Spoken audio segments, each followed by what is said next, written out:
Economia com Juliana Rosa, sempre elegante. É uma coisa impressionante. Os Agora temas. no frio fica todo mundo chique. Não, não, você é chique em qualquer clima, em qualquer estação, não importa. Agora, Juliana, a gente está acompanhando essa novela da privatização da Eletrobras e, e eu me lembro da privatização da telefonia no Brasil e que depois da privatização a gente continua a ter grandes desafios de infraestrutura no campo da telefonia. Claro que se a gente tivesse mantido a estrutura estatal, provavelmente o Brasil ia estar no século XX.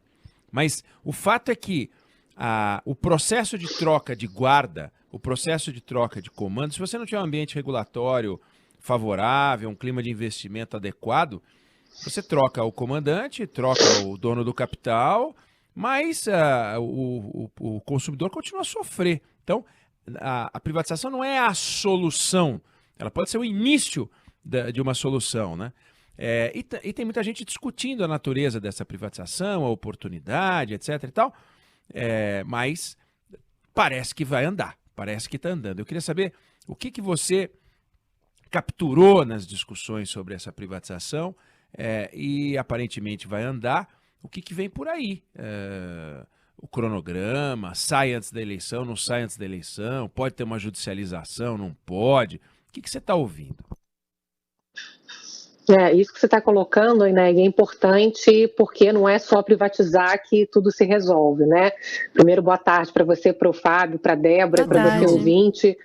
Tem que ter exatamente a regulação, em primeiro lugar, como você falou, uma boa agência reguladora do setor que possa fazer ser cumprido aquilo que está em contrato. E se não for cumprido, que sejam exigidos as multas, enfim, aquilo que é de direito ali de quem promoveu ali aquele contrato, né, de quem fechou aquele contrato. E tem processos que não fazem sentido serem privatizados, alguns segmentos, por exemplo, que sejam muito sensíveis à população ou áreas que também não sejam lucrativas e que o próprio setor público precisa dar para a sociedade, oferecer para a sociedade. Então, né, não existe, obviamente, essa premissa de que privatizou dá certo. Agora, tem casos que são emblemáticos, né? Como você colocou, da telefonia. Eu cobri também no início da minha carreira, ali na década de 90,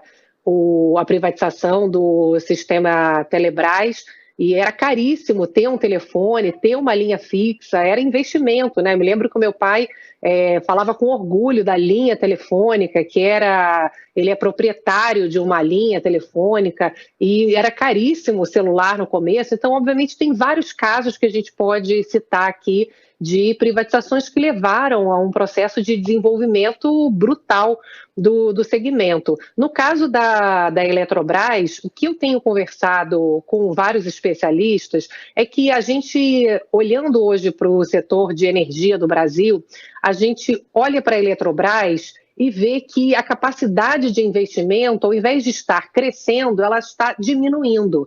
Quando a gente compara com 10 anos atrás, dados que eu peguei com técnicos do BNDES que estão acompanhando todos esses estudos do processo de privatização, o nível de investimentos hoje pela Eletrobras é 1/3 do investimento de 10 anos atrás, para um sistema elétrico que é responsável por 40% da distribuição de energia no país, 1/3 da geração. Então, o que acontece na prática, estavam me explicando os técnicos, é que uma estatal ela tem o papel de favorecer o consumidor no sentido de entrar em leilões de disputa de energia e puxar o preço para baixo. A Eletrobras não tem conseguido participar de leilões recentemente porque não tem condições de fazer nenhuma oferta por falta de recursos para investimentos. Então, é aquilo que você está colocando, Eneg. Se tudo aquilo que está em contrato for cumprido, é um avanço significativo em termos de investimentos que são necessários, porque toda vez que o Brasil começa a crescer um pouquinho mais, aliás, você escreveu um excelente artigo falando na Folha de São Paulo ontem que a gente cresce praticamente zero aí, né, nos últimos 10 anos quase.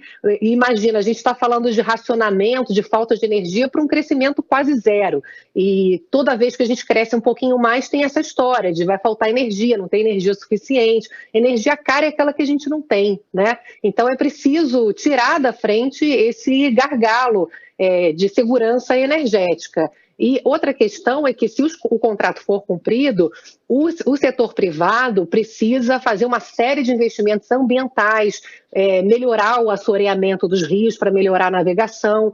Agora, tem uma discussão enorme, eu estava acompanhando agora, a queda de braço continua, o governo está esperando que o Tribunal de Contas da União dê o sinal verde hoje para autorizar a privatização, que haveria ainda esse mês a oferta de ações e o encerramento do processo em junho, mas nesse momento, mais uma vez, a gente vê aqui o processo sendo questionado.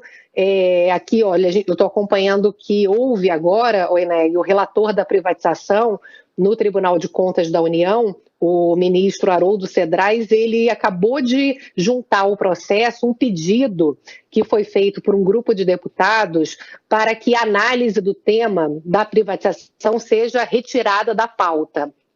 Ainda está na pauta de votação de agora à tarde, mas o que os deputados estão questionando, que é uma questão que realmente precisa, acho que ficar clara, para mim não está tão claro assim, que é aquela questão de ter autorizado ali dentro do plano de privatização da Eletrobras a construção de energias ali no norte e no nordeste, longe da rota onde ficam os gasodutos. Então, você teria que construir, né, que é essa discussão que o Centrão quer que o governo banque, a construção de uma parte ali do gasoduto para que possa escoar a energia que está longe do sistema de distribuição. Então, o pessoal do BNDES está me dizendo que, na prática, isso não vai ser possível, porque tem uma trava de preço, e aí se superar o preço de geração de energia não é aceito, enfim. No final, Eneg, você vai botando jabutis para atender interesses empresariais que podem onerar não só o tesouro, mas o nosso bolso, porque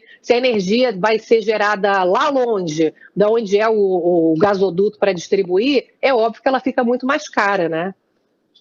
Sem dúvida nenhuma. Essa é uma novela que vai ter, enfim, capítulos ao longo do dia de hoje importantes. Amanhã a Juliana Rosa volta para falar com a gente, quem sabe com um desdobramento interessante, já com um cenário um pouco mais claro, né? Agora é um momento de muita dúvida.